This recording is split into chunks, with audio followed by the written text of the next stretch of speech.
texto bíblico, em João 4, a partir do verso 1, os fariseus ouviram falar que Jesus estava batizando mais discípulos do que João, embora não fosse Jesus que batizasse, mas os seus discípulos.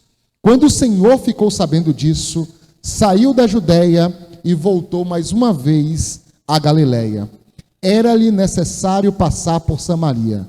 Assim chegou a uma cidade de Samaria, chamada Sicar, perto das terras de Jacó, essas que dera a seu filho José. Havia ali um poço de Jacó. Jesus, cansado da viagem, sentou-se à beira do poço. Isto se deu por volta do meio-dia. Nisso veio uma mulher samaritana tirar água e disse-lhe: dê-me um pouco de água. Os de seus discípulos tinham ido à cidade comprar comida. A mulher samaritana lhe perguntou: como o Senhor, sendo judeu, pede a mim, uma samaritana, água para beber? Pois os judeus não se davam bem com os samaritanos. Jesus respondeu: se você conhecesse o dom de Deus e quem está te pedindo água, você lhe teria pedido e ele lhe daria água viva. Disse a mulher: o Senhor não tem com que tirar água do poço, pois ele é fundo. Onde é que conseguiria essa água viva? Acaso o Senhor é maior do que o nosso pai Jacó, que nos deu o poço, do qual ele mesmo bebeu, bem como seus filhos e o seu gado? Jesus respondeu: quem beber desta água terá sede outra vez, mas quem beber da água que eu lhes der, nunca mais terá sede. Ao contrário, a água que eu lhes der lhe tornará como fonte de água a jorrar para a vida eterna. Oremos ao Senhor. Pai eterno, te apresento, ó Pai, não a tua palavra, porque já é a tua palavra, mas nossas vidas, Senhor. Fala conosco aquilo que necessitamos, para que saiamos daqui, ó Pai, cheios de ti, ó Pai. Para que possamos aprender do Senhor, para que possamos crescer, ó Pai, em tua presença, Senhor. Nos instrui, nos orienta, em nome de Jesus. Amém. Quando a gente fala de liberdade, e já falamos um pouco sobre isso, nós falamos de vários aspectos de liberdade. E dentro desse mesmo texto, nós falamos sobre liberdade, libertar-nos de nós mesmos. Precisamos nos libertar de nós mesmos. Mas existem outras amarras que também nos prendem. E uma coisa maravilhosa na leitura bíblica é que a Bíblia, apesar de ter sido escrita há muito tempo atrás, ela traz parâmetros universais para analisarmos a nossa própria vida. Porque existem coisas na vida humana que não mudam. Que passa tempo, volta o tempo, e as coisas continuam a fazer parte da nossa vida. Porque como humanos, nós temos uma forma de nos portar. Nós temos sentimentos e hábitos que nos formam como ser humano. Nesse sentido, o texto da mulher samaritana nos dá dois aspectos muito importantes. Na semana passada falamos, liberte de você mesmo. Mas existe uma outra coisa que é muito mais difícil de nos libertarmos. Que são as pressões e a história social que carregamos em nossas vidas. Quando eu leio esse texto da mulher samaritana, é muito interessante como nós podemos sentir o peso dessas pressões sociais na fala dela. Como tu, sendo judeu, pede água a mim, que sou samaritana? Este poço é do nosso pai Jacó, por um acaso você é maior que Jacó? Toda a história social que essa mulher vivencia e aprendeu faz parte crucial da vida dela, da identidade dela, da forma como ela enxerga as coisas, da forma como ela enxerga o mundo. E nós temos que entender que, infelizmente, nós não somos seres iguais. Um dos maiores problemas que enfrentamos hoje na nossa espiritualidade cristã é que muitas vezes a nossa espiritualidade, a forma como nós falamos dela, não responde aos anseios da nossa sociedade moderna. Sabe por quê? Porque muitas vezes queremos ficar aqui no púlpito pregando verdades universais que não correspondem mais ao coração de ninguém. E há aqueles defensores, né, do santo, sagrado, que diz, não, porque tem que se pregar as verdades. Mas que verdades? Mas pregamos verdades como se todo mundo fosse igual. Como se todo mundo enxergasse a vida do mesmo jeito. Como se todo mundo pensasse da mesma forma. E não é assim. Cada um de nós somos marcados pela nossa identidade, por aquilo que nos formou. Um exemplo muito clássico. É só nós compararmos homens e mulheres dentro da sociedade. Dois seres completamente diferentes. E não por causa da natureza, tá? Ah, porque a natureza da... Não, por questões sociais.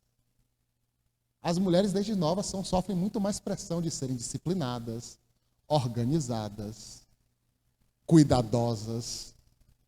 É desde novinha. Os homens não. E isso faz com que eles carreguem em si uma identidade e uma forma de ver o mundo. E se nós ampliarmos isso, nós podemos ver isso na etnia. Eu ser baiano me diferencia de alguém que nasceu em outro estado do país, no nosso país. A forma de enxergar e se relacionar com o mundo é diferente, mesmo falando português. As crenças, os valores, as ambições, a forma de se entender a vida, de se relacionar com os parentes. Se nós formos para fora do Brasil, piorou. Aí que o negócio fica pior ainda. Então, entender que nós somos seres diferentes é crucial para entender que aquilo que muitas vezes nós carregamos como nossa identidade não é nossa identidade. Mas muitas vezes é uma construção que precisa ser desconstruída para que possamos viver a plenitude do Evangelho. Porque tem muitas dessas coisas que nós carregamos e aprendemos que são boas. Nos fortaleceram, formaram quem nós somos. Mas tem muitas delas que são terríveis.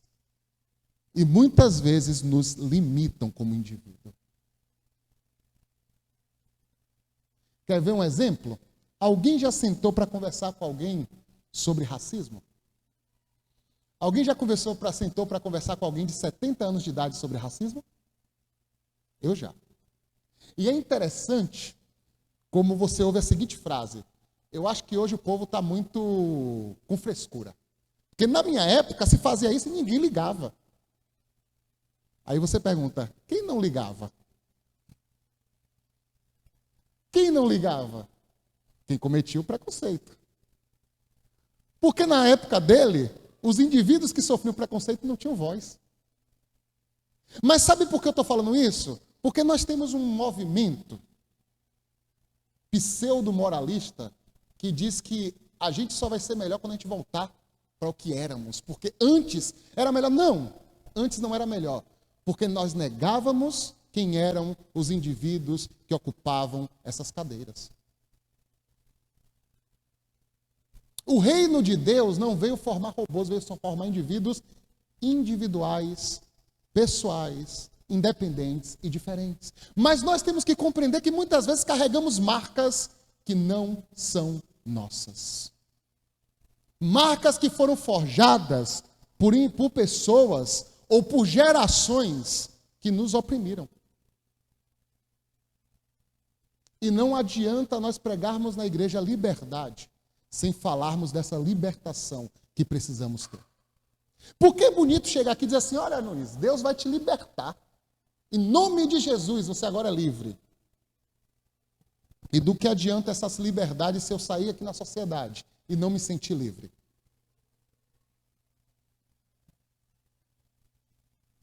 Ah, não, mas o evangelho veio transformar a sua alma. Não. O evangelho veio me dar libertação. Jesus está diante de uma mulher que está oprimida por discurso preconceituoso, que existiu e perdurou de geração em geração. Sabe quem é o samaritano? O samaritano é o indivíduo que não tem identidade nenhuma. É um indivíduo que sofreu tanta opressão histórica e social que se considerava menos povo do que o judeu.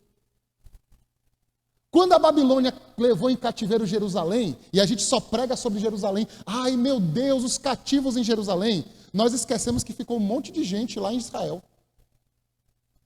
E sabe o que aconteceu com esse pessoal de Israel? Um processo de mistura étnica para submissão. Em outras palavras, o povo foi abusado sexualmente, foi obrigado a ter filhos com estrangeiros, para misturar a etnia e eles perderem a identidade e se sentirem parte do povo dominador. E assim obedecerem às leis daqueles que estavam dominando. Aí quando Esdras chega, que a gente prega maravilhosamente, né? Esdras trouxe libertação para o povo? Não. Não trouxe, infelizmente. Esdras trouxe uma purificação religiosa, mas tinha um problema que ele não soube resolver. O problema daqueles que não tinham mais na sua genética a pureza dos judeus. E como ele não sabia resolver, como é que foi resolvido isso? Quem sabe? Expulsou-se de Jerusalém todo mundo que fosse filho de estrangeiro. Olha que coisa maravilhosa, né? A gente quer ser puro, então o que a gente faz para ser puro? Expulsa quem é estrangeiro e a gente agora tem uma nação pura.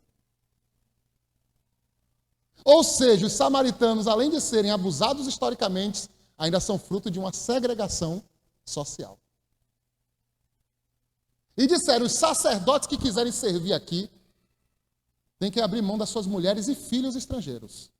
Ou vão embora com eles. Pastor, você está pregando, não está onde? Leia lá em Esdras, para ver se não foi assim.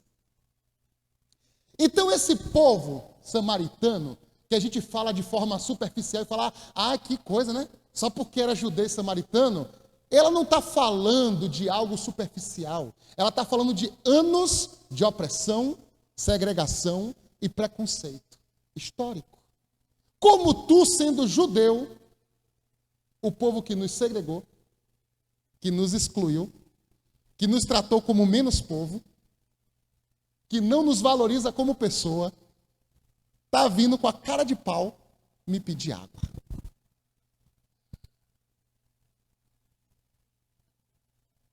Porque, meu irmão, para quem não passa por isso não sabe, mas quem passa no dia a dia na pele, é difícil olhar para a cara do preconceito e daquilo que nos oprime e dar um sorriso. E tem gente que diz assim, pastor, mas isso não existe. Não existe em que país? No meu? Que para o indivíduo que é branco do cabelo liso, ele pode ter o cabelo comprido e aceitar um emprego, mas o negro, se tiver um black power, tem que cortar porque é anti-higiênico. É esse país que a gente vive. Enquanto a gente está enchendo a igreja para falar de uma libertação espiritual superficial, que só faz você sentir um emocional no culto, nós temos uma opressão social acontecendo o tempo inteiro.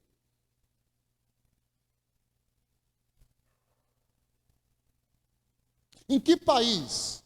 Num país de machismo estrutural, onde eu acompanhei agora recente. Vou contar o caso a vocês. Uma mulher foi espancada pelo marido com uma enxada. Os vizinhos que tiraram, isso no Rio de Janeiro, poucas semanas atrás. De cima, a comunidade chegou junto e disse, não, tem que denunciar. Denunciam. Aí o oficial de justiça, como um homem que está lá para proteger as vítimas, diz que bota para a mulher uma responsabilidade. Ela diz, você não pode separar sua família. Você tem que aceitar seu marido de volta para não separar sua família. Porque diante de Deus a responsabilidade é sua. É nessa sociedade que a gente vive. Que pessoas estão sendo oprimidas socialmente o tempo todo. E a pergunta é, do como é que eu posso me sentir livre se existe uma sociedade que não nos permite ser livres. Por isso que quando eu leio esse texto, eu sinto uma profundidade, porque eu vejo que Jesus não está tratando de coisas superficiais. Jesus começa a dizer para ela o seguinte: olha, existe uma coisa que no reino de Deus você tem que entender. No reino de Deus, essas cadeias, essas correntes, elas caem por terra. Porque você não precisa mais viver sobre o jugo das descendências de Jacó. Nem ficar submetido apenas a essa água que não sacia a sua verdadeira sede de justiça. Mas a água que eu vou te dar sacia a sua sede. E a água que Jesus dá é a água viva. E é interessante como na igreja a gente prega água viva como se fosse uma coisa banal, né? Esses cultos de avivamento, receba água viva. Na minha Bíblia diz, e eu entendo dessa forma, que a água viva ela sacia uma sede em específico. Lá em Mateus capítulo 5 diz: bem-aventurado o que tem fome e sede de... porque esses serão saciados. A água que Jesus dá não é uma água para êxtase espiritual, não é uma água para êxtase religioso, é uma água para nos fortalecer, para que sejamos saciados pela justiça do Senhor em nossas vidas. E não é uma justiça que acontece da boca para fora. Porque depois desse texto da mulher samaritana, você vai ver em vários episódios, Jesus quebrando por terra o preconceito contra os samaritanos na prática. É quando ele narra o bom samaritano. Senhor, quem é aquele que é o próximo e que pode se comparar a alguém que está cumprindo os mandamentos? Aí Jesus faz o quê? Um homem passa, aí vem um judeu religioso, vem um levita religioso, não faz nada. Aí vem o samaritano, e o samaritano ajuda, ele olha para os homens e diz: quem foi o próximo? Olha que soco no estômago. Enquanto vocês julgam a sociedade pela aparência e pelos seus preconceitos, o reino de Deus não olha as pessoas com esse olhar. E aqueles que às vezes eram desprezados no reino de Deus, são aqueles que, se estiverem dentro da vontade do Senhor, são privilegiados, porque vivem a verdade do Evangelho. E ele não vê cor, não vê raça, não vê gênero. É por isso que em Gálatas 3, Paulo vai dizer: porque diante de Deus não existe mais judeu nem gentil, grego nem cita, macho ou fêmea, homem e mulher, porque todos são um diante de Deus. Quem cria critérios para se aproximar de Deus é ser humano. Deus, ele derruba barreiras para que as pessoas se aproximem dele. Quem cria padrões de santidade para se aproximar de Deus é o ser humano. Deus derruba os padrões para que o livre acesso esteja diante de você e Deus. Porque na morte de Cristo não foi instaurado um novo padrão, foi rasgado o véu do templo. E sabe o que é o véu do templo? É um véu que dizia que só o homem muito santo, muito santo, muito santo podia entrar. E uma vez por ano tinha que ser o cara mais santo que tinha que entrar, senão morria até se entrasse lá. Jesus olha e diz: esses padrões não fazem parte do reino de Deus. Esse véu não faz parte do reino de Deus. Esse critério de santidade não faz parte do reino de Deus. O acesso para Deus é diante da mesma vontade que tem que nascer no seu coração, é a vontade que nasce no coração de Deus, de que haja liberdade para aqueles que se aproximam do Senhor.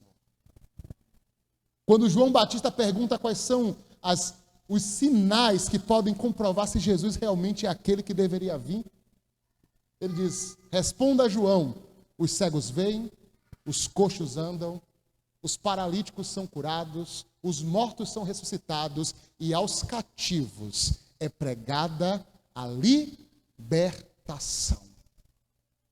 Não adianta um país para Cristo se ainda existe opressão social em nosso meio.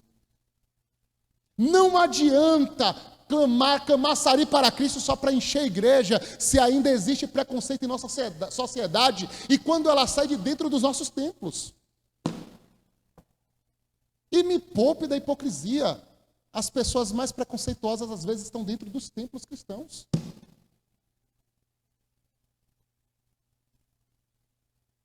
Certa vez perguntaram a Kivitz: pastor, sua igreja é racista? Ele disse que não. Aí o irmão disse: eu posso provar que sua igreja é racista. Ele disse: então como? Sua igreja tem muito negro? Ele disse: tem. Quantos deles são pastores?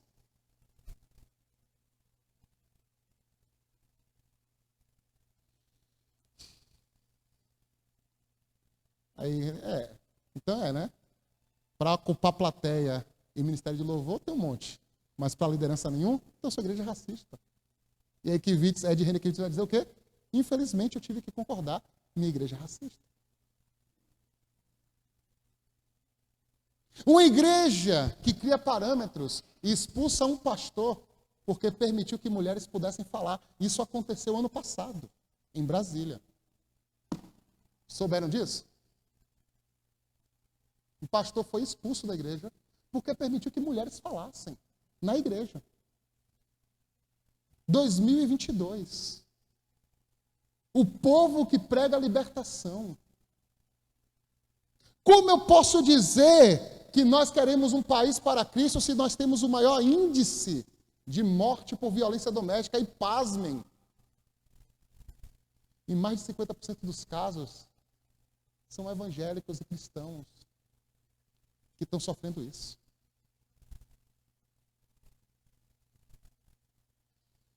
E muitos casos que acham assim: não posso me divorciar porque é pecado. Porque alguém me disse que era pecado.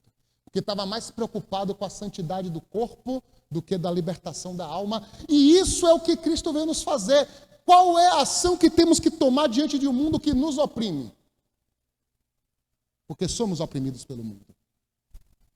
Nos rotulamos, somos rotulados pelo mundo. Primeira coisa que precisamos ter é o mesmo sentimento do Senhor: sede de justiça. Pelas nossas vidas, pelas vidas daqueles que estão à nossa volta. O segundo ponto, precisamos ser assertivos em nossas ações. O que significa ser assertivo? Ser assertivo significa apresentar sua vontade diante do outro e manter a sua decisão. E isso é difícil. Sabe por que isso é difícil? Porque ser assertivo é combater crenças que estão internalizadas, que nos fazem nos sentir inferior ao outro. Nós somos adomesticados, muitas vezes, a bajular pessoas, porque temos medo de perder o emprego, porque vivemos sob pressão social para manter status. Nossos políticos se sentem autoridades porque temos um povo serviçal, que baixa a cabeça e diz: é autoridade. Uma das cenas mais imponentes que eu já vi, eu não lembro se alguém já viu essa cena, é de uma jovem, que depois eu descobri que era até cristã, e isso me deixa mais alegre ainda, né? Há esperança para nosso meio. Que um político diz: eu sou autoridade, ela diz: não é autoridade, você é funcionário público. Mas isso é 1 em 1 milhão. Nós somos acostumados a dizer assim: sim, Senhor, não. Aí matamos a nós mesmos para que a vontade do outro continue existindo. E aí tem um discurso que me mata. Eu sou a favor do pelo amor nós nos negamos a nós mesmos. Mas isso não significa nos sujeitarmos à opressão do mundo. Nos negar a nós mesmos no Evangelho significa que, por amor a uma vida, nós nos entregamos. Mas não significa que baixamos a cabeça diante daqueles que querem impor um sistema do mundo. Isso não é bíblico. Porque a minha Bíblia diz que diante do sistema do mundo e da opressão, ela não diz baixa a cabeça. Pelo contrário, em Romanos capítulo 12 disse: não vos sujeiteis a este mundo, mas transformai-vos pela renovação da vossa mente. E aí, comumente, metanoia é vista só como uma conversão ao cristianismo. Não. Metanoia é uma nova compreensão de mundo, entendendo que eu não vivo mais debaixo do jugo do mundo. E se não vivo mais diante do jugo do mundo, eu não tenho o que temer.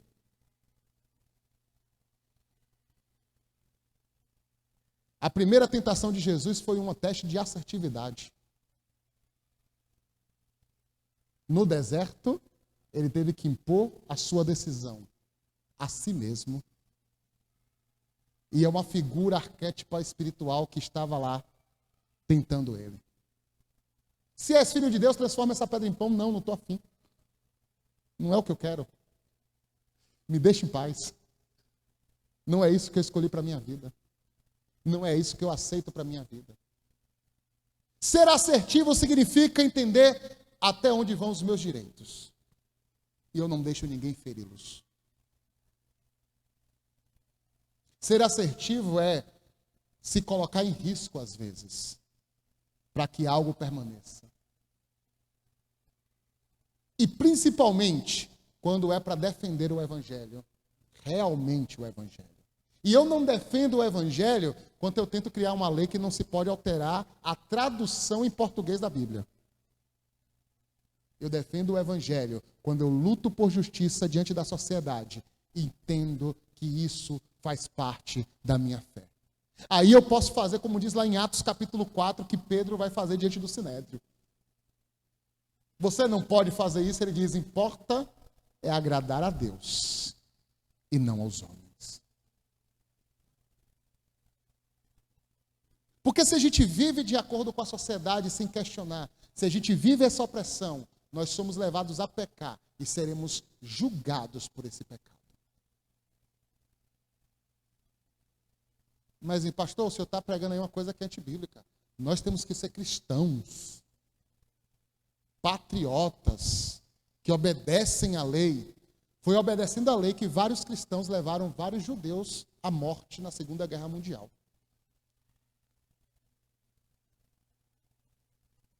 Foi obedecendo à lei que cristãos na África do Sul criaram um sistema segregacionista onde negros foram oprimidos por décadas e tratados como animais.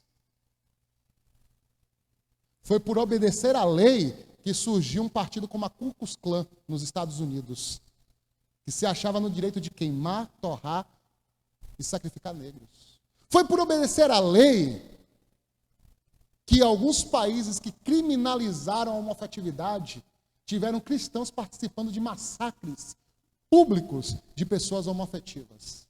Foi por obedecer à lei que muitas atrocidades aconteceram. E aonde está a voz profética assertiva que se coloca contra o mundo para trazer liberdade? E isso começa, sabe quando? Quando eu entendo isso a partir de mim.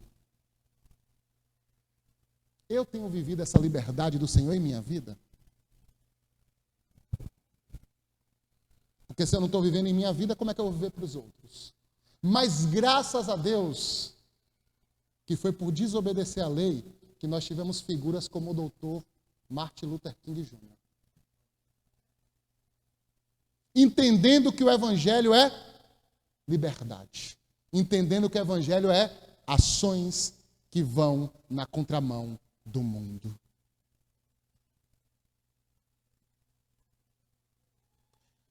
Foi por Evangelho que tivemos pessoas como Frei Robson Cavalcante, que quase teve que fugir do Estado, quase morto por grileiros, por defender o direito de pequenos proprietários de terra. Porque esse é o nosso papel. Isso não é politicagem, é liberdade. Mas sabe onde começo isso? Eu começo sendo assertivo na minha casa. Eu começo a ser assertivo com os meus vizinhos. Eu tenho vivido a vontade de Deus de forma assertiva e dito, esse não é o caminho que Deus trilhou para mim, então eu não quero isso. Porque às vezes a gente tem... Porque assim, é fácil falar, né? Mas quando alguém vem nos pedir algo de forma carinhosa, é difícil dizer não, né? Você sabia que é uma das coisas mais difíceis na vida, depois de falar em público? Isso é verdade, viu?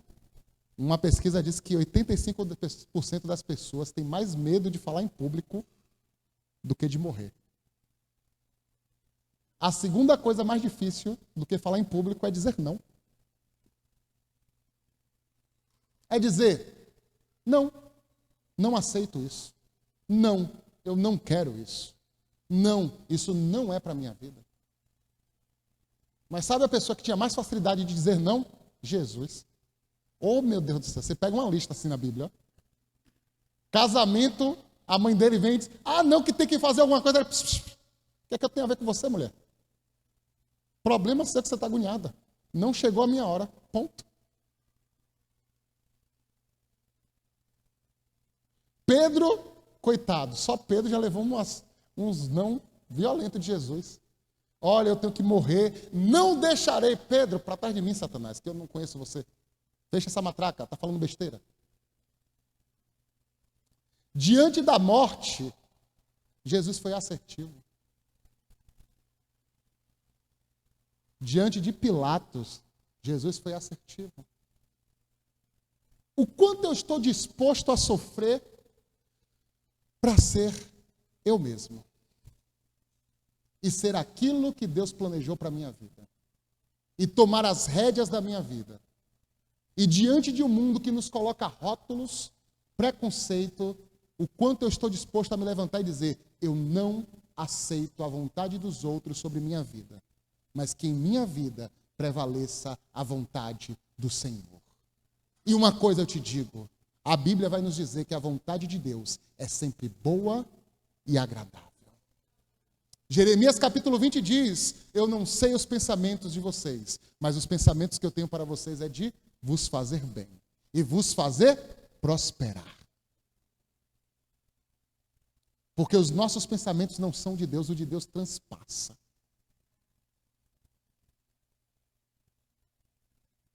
O de Deus é que nós sejamos aquilo tudo que Ele planejou para nós. E que ninguém nos coloque para baixo por causa de nossa cor, de nosso gênero, de nossa altura, de nossa regionalidade, de nosso sotaque. Porque diante de Deus, eu sou um com Cristo Jesus. Porque diante de Deus, eu sou pedra preciosa do Senhor. É isso que eu entendo quando eu leio. Vocês não são cauda, vocês são cabeça. Eu sei que os coaches da prosperidade hoje dizem que é questão financeira, né? Para mim, ser cabeça é isso. É tomar o lugar que temos de direito como seres humanos. De não aceitar que ninguém nos diminua como seres humanos. Porque o que mais temos hoje no mundo é pessoas que acham que são melhores que os outros por algum motivo. Aquela frase que no Brasil é muito comum, né? Você sabe com quem está falando? Aí você pode dizer, não sei, mas eu sei que eu sou filho de Deus. E que tenho tanto direito quanto qualquer outro ser humano. E que não é minha conta bancária, nem aquilo que você vê na aparência, que define o meu valor diante de Deus. Essa é uma das ações mais transformadoras. É se empoderar daquilo que Deus nos deu por direito. É se empoderar da liberdade que Deus nos deu. É se empoderar da presença do Espírito Santo. E sabe que é uma das coisas mais bonitas sobre o Espírito Santo? E eu vou continuar falando isso no domingo que vem. É que o Espírito do Santo, ele não vive por padrões, mas vive por liberdade. Uma das coisas mais fortes que tem na Bíblia é o diálogo entre Nicodemos e Jesus. Nicodemos vem, estudioso da palavra, cheio de padrões estabelecidos, e começa a perguntar por padrões. É por isso que o diálogo de Nicodemos e Jesus fica num caminho que não tem compreensão. Porque Nicodemos pergunta uma coisa, Jesus responde outra. Nicodemos quer saber quais são os padrões de uma pessoa que quer herdar o reino dos céus. Jesus olha para ele e diz assim, não, Nicodemos, a gente não trabalha com padrão. Para herdar o reino dos céus, você tem que nascer de novo. Aí buga a mente do cara. Porque Nicodemos pensa no seguinte: existem critérios, existem regras. Então, assim, a pessoa tem que ser assim, assim, assim, assim. Aí Jesus diz: não é assim não. Não adianta mudar os critérios se você continua a mesma pessoa oprimida por você mesmo e oprimida por essa sociedade que já é do maligno. Se você é uma pessoa que não compreendeu a grandiosidade que é estar na presença de Deus. Se você não é uma pessoa que não compreendeu a grandiosidade do chamado de Deus em sua vida. Então, por isso, você tem que nascer de novo. Ou seja, você tem que se tornar uma nova pessoa. Tem que enxergar as coisas com outro olhar. Aí Nicodemos, não entendendo, falou o quê? Mas como é que eu volto para o ventre da minha mãe? Aí Jesus disse: você não entendeu o nascimento. Tem que nascer da água e do Espírito. Aí vem a parte bela, né? Porque o Espírito de Deus é como o vento, que sopra para onde? E ninguém sabe de onde vem, nem para onde. Cara, quando eu leio um negócio desse, sabe o que Jesus está dizendo? Para de procurar padrão, porque você não sabe aonde o Espírito Santo pode estar atuando. Porque esse é a prisão do meio social, né? É determinar o que é santo e o que não é. Aonde Deus está, onde Deus não está. E Jesus disse: não tem como saber. Pode vir de qualquer lugar. E para onde vai isso? Eu sei lá. Porque o Espírito não é comandado por minha vontade, não é comandado por minha teologia, não é comandado pelo aquilo que eu desejo, ele é comandado pela sua própria vontade e liberdade. E quando ele entra na vida de um indivíduo, ele promove a mesma liberdade. A liberdade de entender que eu sou guiado por Deus. E que as cadeias do mundo não estão mais sobre mim. E que se um dia o mundo quis me aprisionar por algum motivo, diante de Deus essas prisões não têm mais poder sobre a minha vida. Para nunca mais ouvir, né, Karina, na igreja, que se fosse há um tempo atrás você não teria essa coragem. Porque a gente ouve isso. A gente ouve, tá falando isso porque é mulher. Uma vez eu fui falar para um pastor que a gente tinha que refletir sobre a questão da teologia negra. Ele diz: você gosta dessas modinhas. Mas eu, diante de Deus, digo que o Espírito Santo me conduza para ser livre. E não só para ser livre, mas para promover ações libertadoras por onde eu passar. Quem aqui quer ser guiado por Deus para ser livre e agente de libertação de vidas? Porque assim como a Bíblia diz, certas castas de demônios se expulsam com jejum e oração, eu também digo que algumas castas de demônios só são expulsas com ação e transformação. Principalmente aqueles que são permitidos pela nossa própria vontade. E pela nossa incapacidade de dizer não. E pela nossa incapacidade de nos posicionarmos socialmente.